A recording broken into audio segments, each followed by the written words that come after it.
let's get some insight on the process on the Republican side from Congressman Roger Williams from the state of Texas. He's chairman of the House Committee on Small Business and joins us live from Capitol Hill. You hear what's being said outside the Capitol. You know, we just got from our congressional correspondent, Joe Khalil, word that members have been asked by leadership to go back to their office. I'm sure your office is just down the hall, but that they're being told this because, you know, some of the members haven't arrived yet, and they're being given time to show up before the vote on the procedural steps. So is that where we are right now? I guess this is going to drag on for a little while. What are you being told? Well, I mean, what you just said is what we're doing. We're going back to our offices, waiting to make sure everybody's here, and that's how it is. I mean, it's a slow-moving process. There's no question about it. But I'm anxious to get this thing going, like so many are. I'm anxious to support it and get the money in the hands of the people and begin to get our country and our economy cranking. There's the House floor, quiet at the moment. All right, let me go to my tablet here with this will be a kind of a response to what was just being said against the bill, the comparison House and Senate. So if I start on this side, what would you say about this in terms of the deficit, that the Senate bill adds $3.3 trillion, according to CBO. House bill was at $2.4 trillion. So in other words, it got worse from a debt and deficit perspective. And should you guys try to make some changes again on your side now that it's back with you? Well, we'll see. You know, we have the largest, the bill we sent over there had the largest cost reduction, I think $1.6 trillion we've had before. And look, everybody's concerned about the debt. Everybody, myself included. I'm a small business owner in Texas. I chair the Small Business Committee. But the fact of the matter is, I look at this as a cash flow bill. The fact when you can cut taxes like we're cutting taxes, put money in the hands of the people in small business and Main Street, you cut regulations, you allow 100% expensing for businesses to buy product and buy equipment and manufacturing situations. You're talking about the highest pay increase we've ever given the military. I mean, all these things are reasons to vote for this bill. This bill generates income. This bill cash flows.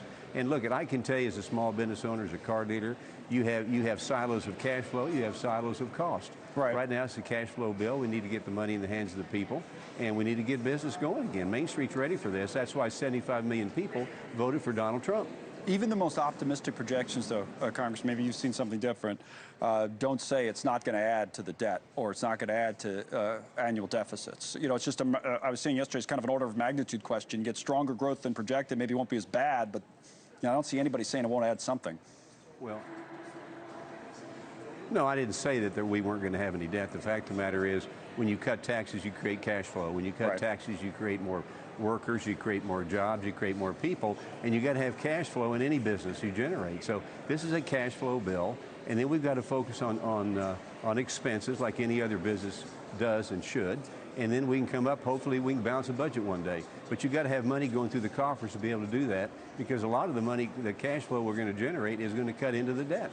You know, it's funny on the Senate side, there was a lot made about Lisa Murkowski from Alaska, the senator, voting in favor of this at the end. And then I saw comments attributed to her where she says, well, yeah, I voted for it, but I want the House to go back and work on it. In other words, here's a Republican senator telling the House not to vote for the bill she just voted for. So that's kind of an interesting position to put you guys in.